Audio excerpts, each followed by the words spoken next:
And we're recording. So at the top of the homepage, there's announcements. It's important you check those out. I had some tips on the share your work from last week, and I had some information about exam 5. For most people, anytime I make an announcement in Canvas, your settings in Canvas send that out to you as an email to whatever you have set as your Canvas email. For most people, it's their BMCC, their my.bluecc.edu address. And just a couple of highlights here. You're taking the exam on your own. There's no proctor, there's no testing center. You can take the exam on Wednesday, Thursday, Friday, or Saturday of this week, October 28th to the 31st. It's a timed exam. You have 90 minutes and there are 10 questions, and the questions are like questions we did in the prep homework or lesson. And similar questions are in the practice exam, but the practice exam has like 2 or 3 times more questions than I would put on the real exam.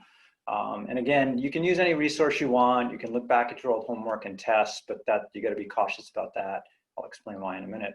And then just don't use another human, because that means you're not taking the test, somebody else is, and that would constitute cheating, and then you'd get a -100 if I found out about it, and that would suck. So don't do that, please. And then Wednesday morning, I will send out the password.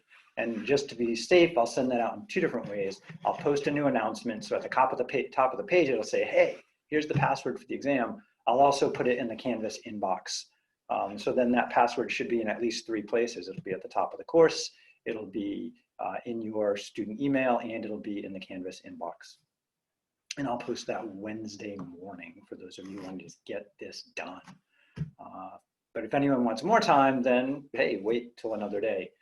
Today is a review day for the exam, and Wednesday is an optional review day. So if you want to tune in and do some more practice with me, join us Wednesday. Otherwise, there's no obligation to join. Okay, that was a mouthful. Next. So what I'm going to do in a moment is just go over relatively briefly pretty much everything we've done in week 1, week 2, week 3, week 4, which counts all of chapter 3 or module 3 in this course. And it covers some of the stuff, or all of the stuff really, on the practice exam. And I'm actually going to do a couple of questions specifically on the practice exam, and then I'll open it up to questions from you. Let's see, what else was I going to mention? Oh, yeah, this is important. Let's suppose this is the real exam right here, the practice one, right? And I'm taking it.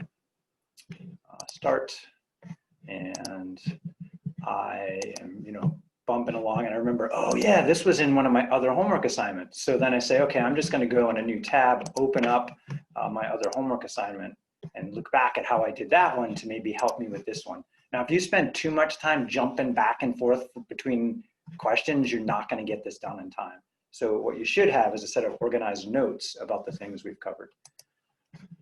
So then maybe you have to go back and say, where was that? Where was that? I think that was in lesson 3.2 online. So then you jump in there, and then you jump back into the practice version of that, and you look for that question, right? I think it was actually in the homework. I think I just grabbed the wrong one. If you try to open in Canvas 2 assignments at the same time, the system that grades stuff might get confused. So that after I poke around on this one right here, looking for something, checking answers, trying to help me out with the other one, it could be that when I go back to this one right here, and it might error, but it looks like it's behaving okay today. Oh, I hit some button. I wish I didn't. Resume. There we go. It's behaving okay today. All right. Well, my warning, I guess, is moot. Anyway, sometimes what I've seen happen is if you are in one assignment and then in a different browser tab or window, you open up a different assignment, the computer gets confused about which one you're actually doing, and it might replace your practice with whatever one you looked up. So what I usually do just to avoid that is if I want to look back at another assignment, I open it up in like an incognito or private window. So where's that button? It's hiding back there. And then if I open up Canvas in an incognito window, that means these two sessions of Canvas will not interfere with each other. Just a warning that could come up. All right, anyway, let's do math. So we started off with patterns and formulas in this course. And this was a result of a picture of some diagrams with blocks. And we had to then try to find a pattern between each stage of the drawing and the number of blocks that were in the drawing and come up with a formula. All right, so I'll review that formula in a minute. So that's where we started, patterns and formulas. And it turns out most of the formulas we did were things like y equals mx plus b. We moved on to some more complicated stuff like blood alcohol, and we had this equation for blood alcohol content as a percentage. And this would be for, like, I think this was a 150-pound male that had 3 drinks, if I remember right. And then we looked at their BAC over time. And we'll reinvestigate the graph of that in just a minute. And it turns out this BAC equation, given a fixed number of drinks for an individual, is a linear equation, y equals mx plus b again. So this is, you're going to see a theme for the last 4 weeks. We moved on from that. And again, if I'm moving fast through this stuff and you're trying to copy it, don't sweat it. I'm going to go back and review some of these. These were the equations from section 3.3. These were the equations from section 3.4. Here are the equations from 3.5 and 3.6. So for example, we had the t-shirt profit up here. And that t-shirt profit equation is a linear equation like y equals mx plus b. There's a slope and there's a y-intercept. Jamie's weight with the weight loss program, W equals -5/4 t plus 185. That is also a linear equation. Minimum wage in Washington State was approximated with a linear equation. The spring and the weights was a linear equation. So all through the course so far, we've been looking at these y equals mx plus b in different contexts. And again, we'll come back and investigate a couple of these together in just a moment. We moved on, so that took us up to section 3.6. Section 3.7, we kind of did some linear equations, but we opened it up a little bit more. So here I have evaluating and solving formulas. This was section 3.7. I did an example of percent markup a couple weeks ago or a week ago, and that was similar to the simple interest equation that was given in the lesson and in the homework. We also played around with the average acceleration equation. And that's what we've covered so far. So I'm just going to back up and review a couple of these in detail. I'm not going to do all of them. Obviously, that's too much because we spent 4 weeks on all of this. So let's go back up to the blood alcohol situation. I think that's the first one. Oh, no, let's look at this pattern first. So reinvestigating what we've played with, how do I know the result equation that I wrote over here is reasonable for this table of values? Well, one thing we toyed around with when we were looking at these tables of numbers is looking at the difference from one term to the next in a particular column. And it turns out in the results column, as we go from 5 to 8, 8 to 11, 11 to 14, that was a consistent jump by 3 each time. And the other side had a consistent jump from 1 to 2, jump by 1, 2 to 3, jump by 1, 3 to 4, jump by 1.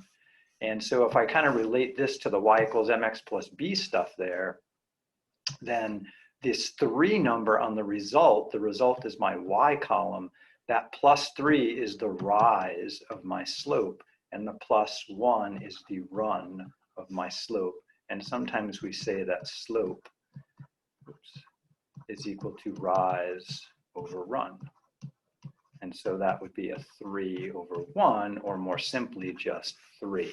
And so that's my slope up here in my formula. As far as the y-intercept, we had a couple of different ways we played around with way back when, 4.5 weeks ago. When we did this, if I relate it to techniques that we were doing today, we would pick a point, like maybe this one, and plug it into the equation. So if I say my equation is y equals mx plus b, at the moment, I can say that I know m and I know values for x and y, so I can figure out what b is.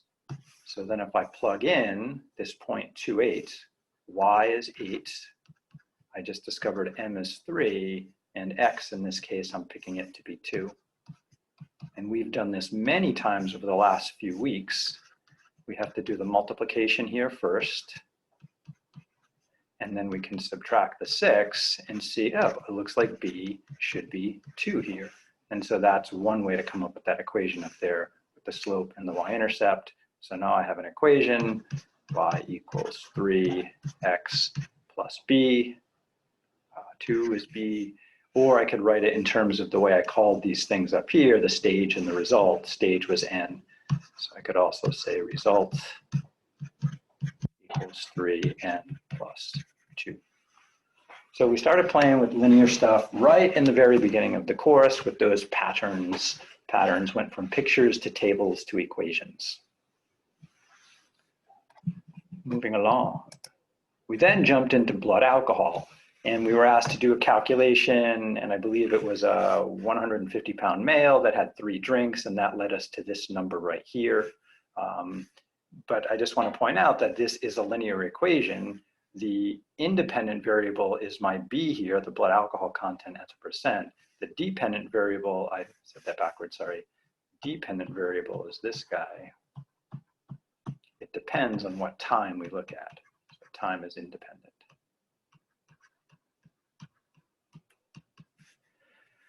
And that's like my y equals mx plus b. My slope here is the m, and then this is my y-intercept or starting value. And so what I want to do is I want to graph this here, and then I want to talk about what m and b mean. So give them a little bit more to go on. So the t is like my x, that's going to be this horizontal, hours. And the BAC, that's like my y, that's going to go up there. And I got to decide what these marks here vertically are worth and what the marks horizontally. So I need to see the values 1, 3, and 5 down here. I have plenty of room to do that. So maybe I'll do like, let's see, every other one. But if that's 1, this would have to be 2, 3, 4, 5. Yeah, that'll be okay. So I can see my independent variable values that are listed in the first column. Now I need to come up with a way to scale the vertical column. So how do I get these numbers over here? Let's see. This has a high of 0.089. I know that this number up here, the 104, is my y-intercept. Right? And just recall about the y-intercept.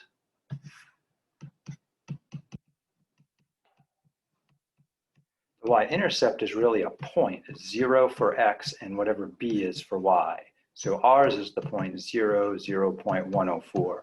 So I could graph that point too. So keeping that in mind, I get to get to a max of 0.1-ish, right, 1/10. And as a low, I've got like 0.03 down here.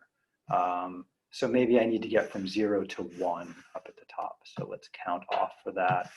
What if I made these, let's see, 1, 2, 3, 4, 5, 6, 7, 8, 9, 10. So this right here could be 0.1.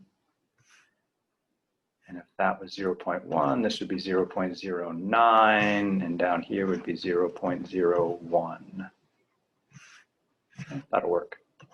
So sometimes deciding on the scale is a tough part. And so if I label these thoroughly, it's going to look something like this. Often I don't label every single one, I just label like every other one. All right, so I need to have a consistent scale on each axis. They don't have to match. So then I can try and plot my points. So I had the point 1, 0.089. So 1.089, that's closer to 9. That's going to be, I think, somewhere up there. 3.059. That's going to be closer to 0.06, maybe right there. And 5.029. I think that's going to be right here. And the hope is on this problem that they lined up pretty well. So I'm going to attempt to draw that line there. So starting here-ish, it goes up that way. So it looks something like that. Now I didn't plot this point, but let's see if I got close to it when I drew my line. 0.104, that's pretty close to 0.1, just a tad higher. So yeah, that looks reasonable. I think I did okay there. And then this will keep going down, so I could extend it the other way. So let's go from here down.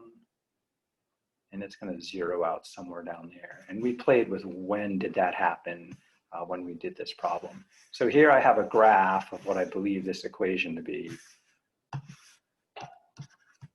And that was not a trivial thing to do. That was a fair amount of work. I had to think pretty hard about how to make the scale work for the numbers I was given.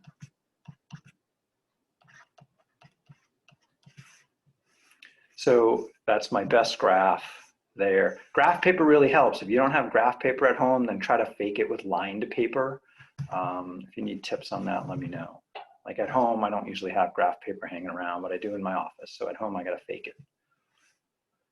Okay, so some other things. What does the y-intercept mean? What does the slope mean here? So there's going to be questions on the test where you're going to have to interpret the y-intercept and the slope, which means tell my mom what they mean. So interpret means to explain in context.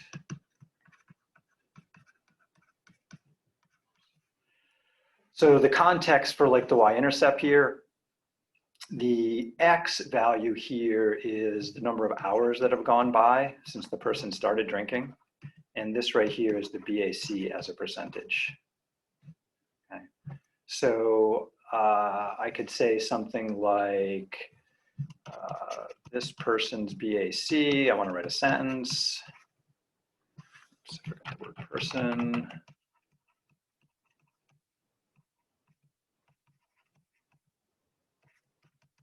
Is about 0.104, and it is a percent. We just usually leave that off, but it is. I'm going to put it in the sentence.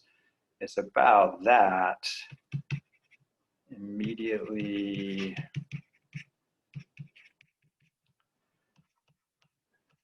after drinking, and I would have to look back at the given information, but my recollection was that this was immediately after drinking 3 beers.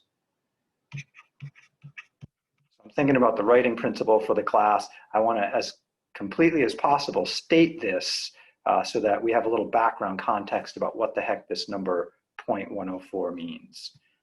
And it would be this person's BAC is about 0.104% immediately after drinking the 3 beers. And then we start counting time after that. So that'd be a reasonable interpretation of the BAC, y-intercept. The slope, that's a whole nother thing, a bit more complicated. So we have m equals negative 0.015, and slope is sometimes defined as change in output over change in input. And what is my output here? So I look back at the problem, I look back at the equation, look back at any graphs, trying to figure that out. And let's see, the output is the BAC. So that would be change in BAC, and I'll remind myself it's a percent. And then the input was the time that went by in hours. So I would write that's a change in hours. And I have to do this myself to figure out how to describe this number to somebody. So slope is our rise over our run. So I would rewrite that as negative 0.015, excuse me, over 1. And the numerator is change in BAC, so that is a percent. That's how BAC is measured. And the denominator is change in hours, so that's 1 hour. And I'm going to leave the negative in the top because it has to be assigned to either the top or the bottom, but not both to be a negative number. A negative divided by a positive is a negative. All right, so what this tells me is if there's a change of 1 hour, then the BAC should drop by 0.015%. So now I need to put that in a sentence. And usually in these sentences, Sometimes there are variations. What we'll usually do is state the independent variable first. So independent change followed by the dependent change. It's the typical way we write these sentences. So I would say for an increase of 1 hour, this person's BAC should drop by about 0.015%. Okay? And I don't want to say negative. I'm using the word drop. So I want to put this in context that my mom would appreciate. She would rather have me say drop or decrease than say change by a negative amount. Okay. So I want to put it in as plain language as I can, but be as descriptive as I can. So I need to indicate that there was a change in hours, so increase of 1 hour. I need to indicate that there was a change in BAC, drop by that amount right there. And so that's a good sentence for slope. So here again, I was trying to interpret the slope. What the heck does it really mean? Definitely be a test question on this where you're going to have to write a sentence.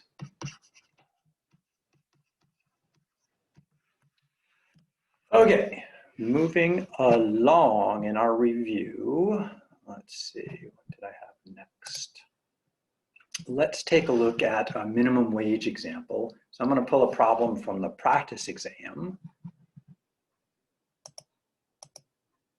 There we go. So this is from the practice exam, number 11. We were given some minimum wage data and asked to come up with a linear model for it.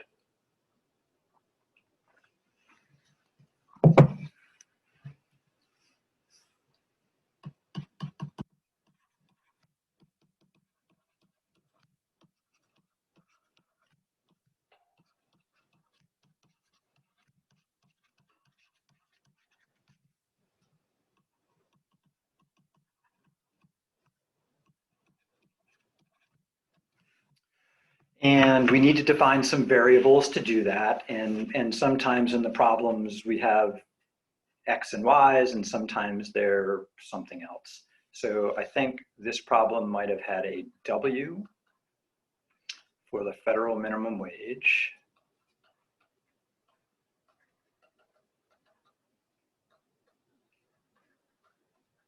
And I'll be extra clear by saying it's in dollars.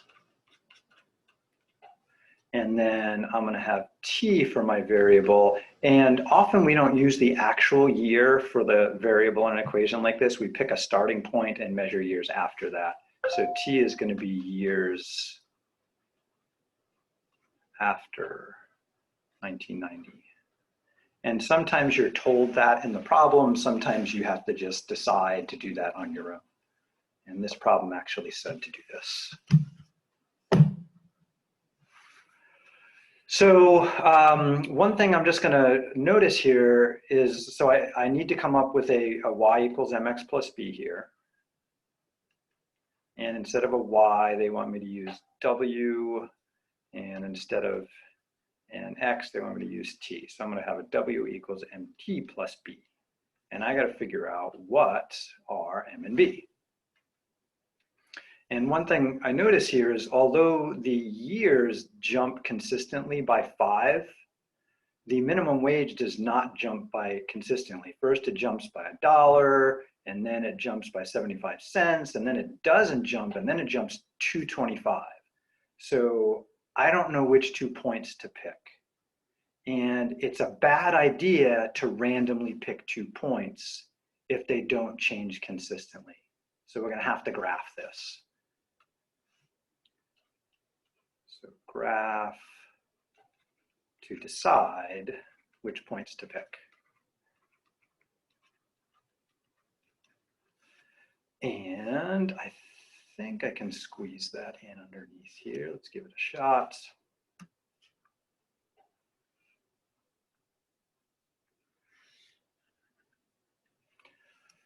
So I've got to get for my t over here from 0 to 20. That's not too bad.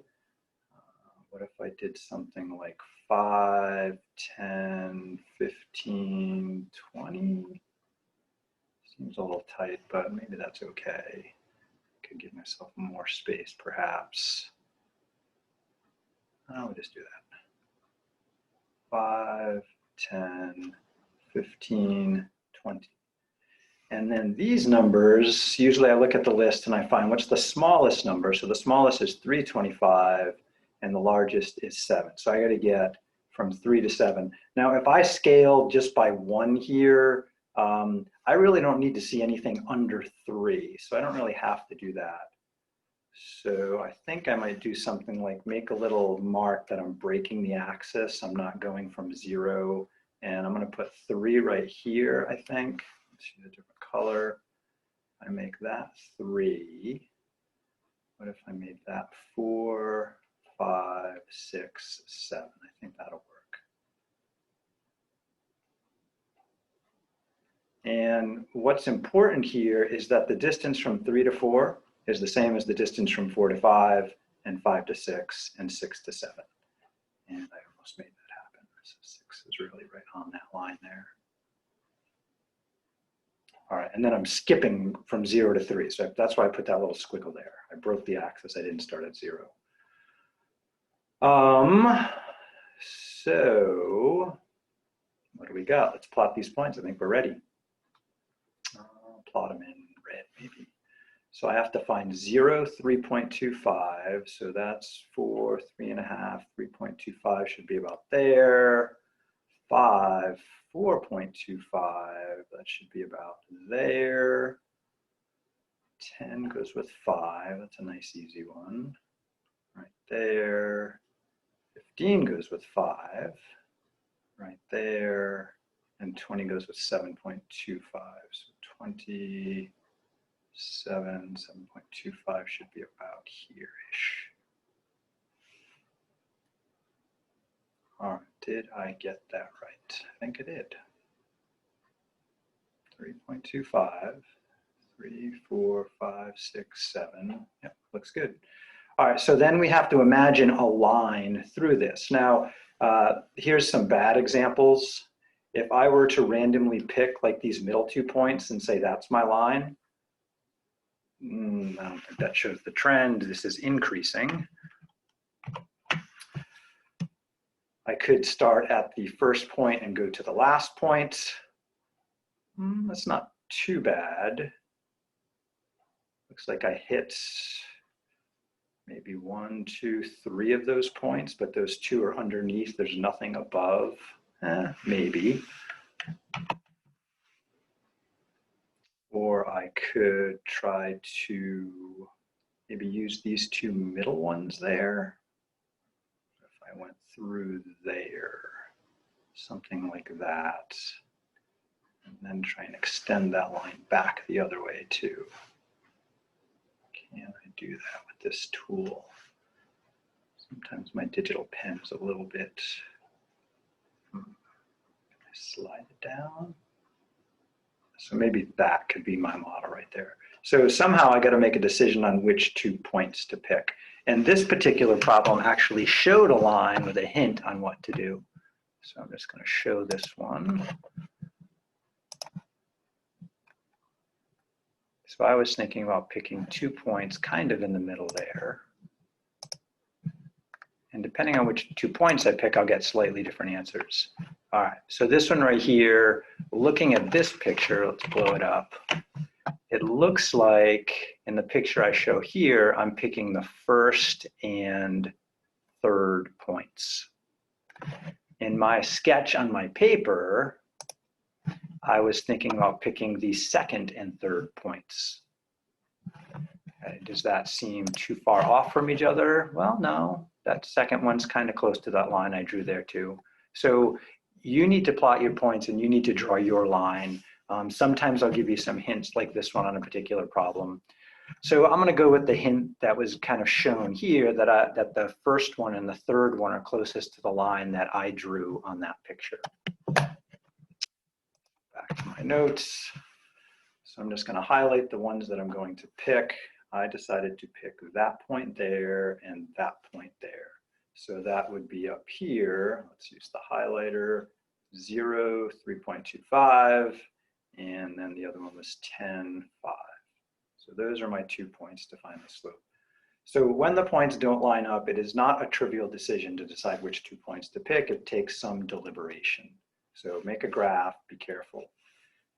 If you're a sloppy grapher, and some days my graphs just suck, I go to a computer to say, oh man, I think I did a bad job plotting those points, and I ask the computer to do it for me. And there's a couple ways we can do that. We'll look at that next.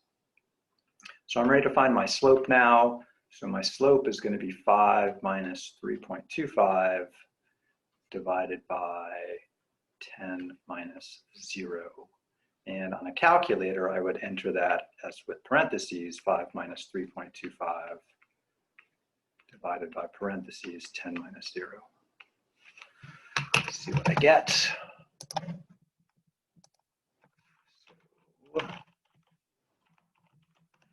Calculator, parentheses, 5 minus 3.25, oops, I missed a point, divided by 10 minus 0. Now 10 minus 0, I guess I didn't really need to type the minus 0, but I'm just going to be complete. And I get 0.172. If you picked a different set of points, you're going to get a slightly different slope. Or that you did 3.28 on your calculator instead of 3.25. Thank you. Oh, look at that. Good catch. So it should be what? 0.175? Is that the correct one then? Yeah. Okay, thank you. Good catch. That's the other thing. Whenever you put something in a calculator, make sure you write it down on paper too so you can compare, make sure you get it right. And sometimes you even miss that they don't match.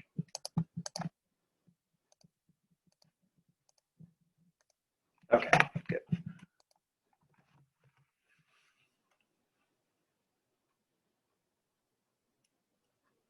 All right, so that's my slope right there. And then I can, if we're not given the y-intercept, in this case, we are given the y-intercept right here because that's x equals 0, and that has to be the y-intercept. Otherwise, we have to plug in a point to try and find it like we did earlier. So I'm ready to state my equation. I'll do that in red here. W is equal to 0.175 times t plus 3.25. And so that's the equation based on the 2 points that were implied we should pick on the picture that came with this problem. If I had picked the second and third point, I would get a slightly different slope. So by the way, if I did the, let's see, second and third one, 5 to 4.25, that would have been a jump of 0.75 divided by 5, which gives me a slope of 0.15, a little bit less. So when the points kind of line up, but not really, every pair of points is going to have a slightly different slope. You need to guess at what you think the best one is. And best varies based on people's opinions. So we don't all have the same opinion about stuff like this. All right, let's see, what else? I think that's good. The main point of me doing this problem was that if I need to find an equation for a line and the points don't perfectly line up, it matters which points I pick. I have to make some kind of good choice. And there were several bad choices here and there were several good choices here. It's not always the first and the last. It's not always two in the middle. It just depends on the problem. All right, let's see, what else did I want to go over? Almost done with the overview. Okay, I did a problem like the beginning. I did a problem like the middle. Let's take a look at some problems related to formulas. It looks like I particularly wanted to look at this version of the simple interest formula. So let's do that here. And go to a new page. And then I'll take homework or practice exam questions from you all.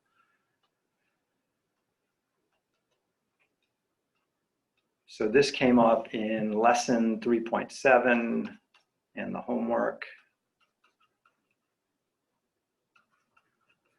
So simple interest is kind of defined in the following way, and then I have an extension of it in that other problem. I is often used for interest, and then often it'll be something like P or B, and then an R and a T. So that's the amount of interest somebody might make on a principal investment. We can get a future amount, A, by taking that PRT and adding it back on to the original investment. So I just want to explain what each of these means. So up here, my I is my interest amount.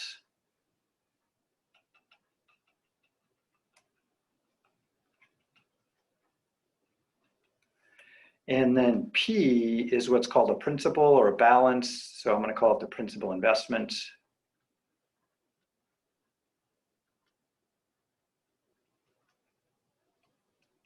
And then the PRT is the principal plus the interest amount.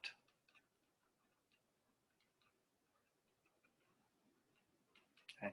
And this gives me some new future amount.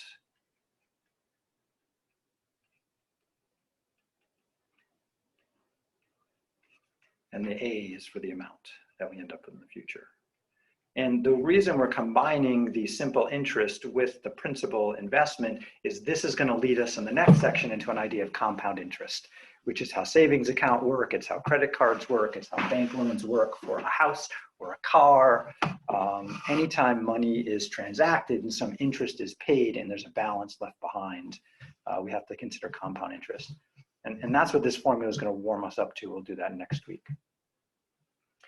There's a couple of ways to look at this formula right here. The first one is simply the way it was given. That's a fine formula just as it is. If someone says find the future amount,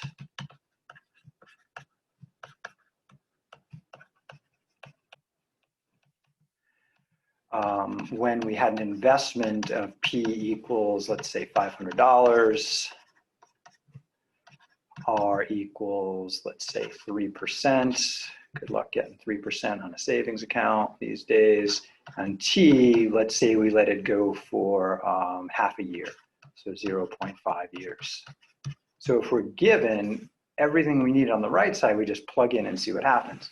So then I can say, all right, so A would be equal to P, which in this case is 500, plus PRT, which would be 500 times 3% as a decimal for most calculators. Some calculators have a percent button, so I'm going to write 0.03 because I don't think my Google calculator has that button, but we'll find out in a sec, and then 0.5.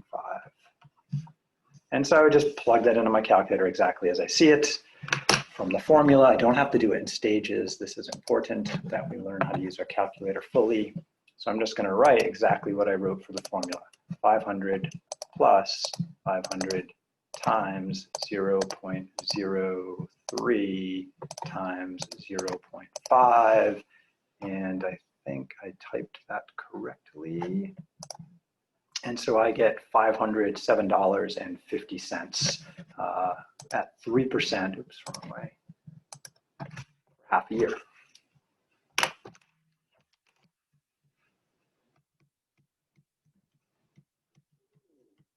So that's the result. And again, interpretation of that would be something like, if we needed a sentence here,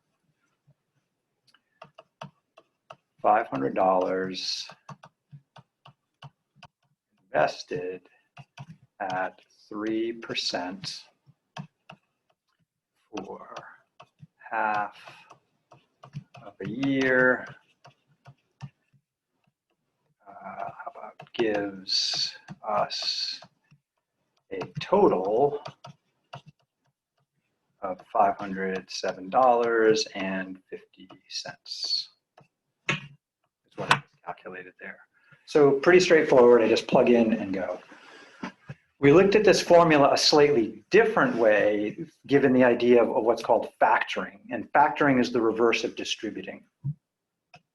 So I'm just going to rewrite this based on factoring.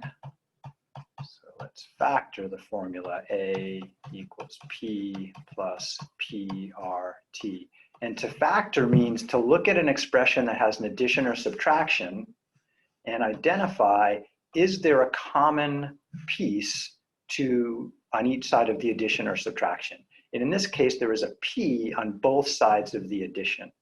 So in this case, since there is, I can do what's called factoring. So I can factor the variable P out.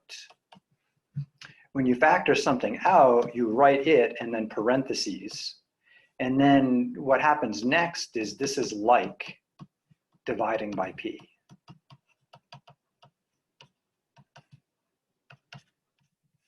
So what happens if I take P and divide it by P? Well, a number divided by itself is 1.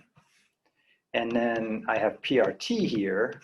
What happens if I take PRT divided by 1? Well, like I mentioned earlier, a number divided by itself is 1. 1 times anything is whatever that thing is, which happens to be the RT, and the plus still connects them. So this is another way to write the formula. So I can also say A is equal to P times 1 plus RT. And now I'm going to go over why this is a useful way to view the formula. So let's suppose we have a different situation. How much should Gary invest now to end up with,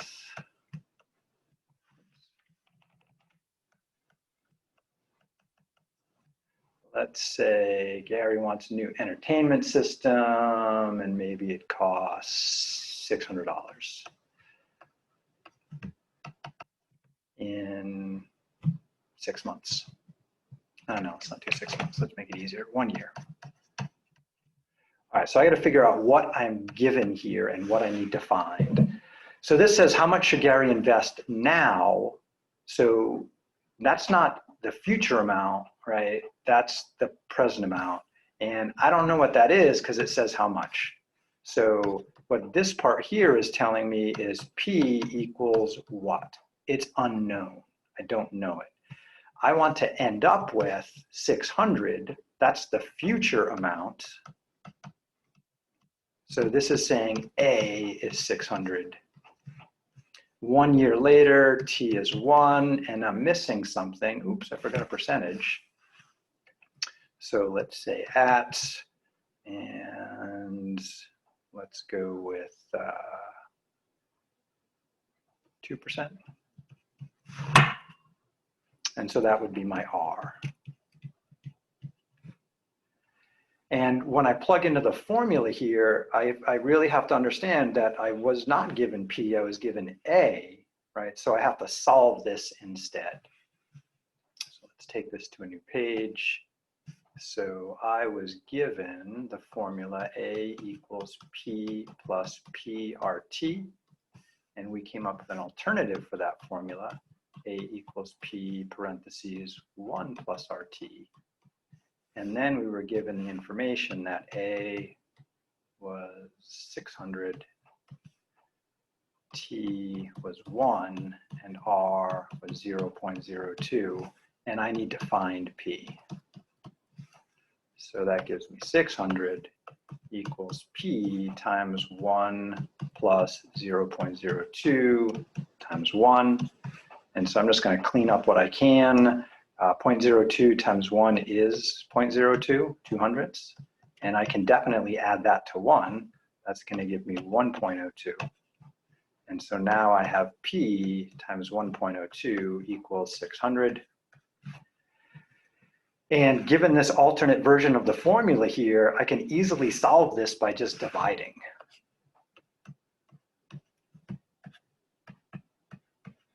And now I know what P is once I go to my calculator. Calculator, so I have to figure out what is 600 divided by 1.02, 1/200ths. Calculator says it is 588.235, blah, blah, blah. Let's just copy that for now. Decide what to do with it. Here. That's what my calculator says. And then I have to think about the original situation. The original situation was how much should he invest now? Okay, well, that's dollars and cents. But banks don't usually take fractions of a cent. So I probably should round that. So I would probably call it what? To the nearest cents. The 5 says round that up. So I would say this is $588. Oops. And 24 cents. So Gary should invest about, because I had to round, $588.24 now at 2%, so that he will have, right, I'm thinking about that writing principle, and there'll be a couple sentences you have to write for this test, $600 in a year. So I take the initial information, combine it with the result to state a complete situation. I should probably check to see if that's right, because I don't really know. I just did a bunch of stuff and I'm praying that it's right. So the only way I can check it's right is to take this number I calculated and plug it back in. If I think P is really this number right here, then I should be able to go plug it back into the original version of the formula and see what happens. So I should do a quick check on this. I think I have my answer here and a good interpretation.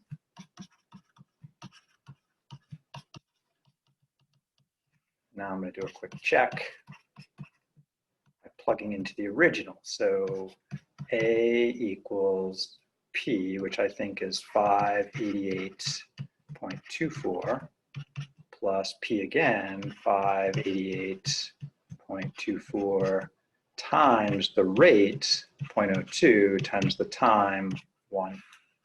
And hopefully that comes out close to 600. Since I'm plugging in a rounded number, it's not going to come out exact, but hopefully it's close enough. So clear 588.24 plus 588.24 times 0.02 times 1's kind of lame, but I'm going to do it anyway. And it comes out pretty darn close to 200. Okay, it's a little 600. Sorry, it's a little over 600 because I rounded the 0.2358 up to 0.24. So this does seem to work. I'm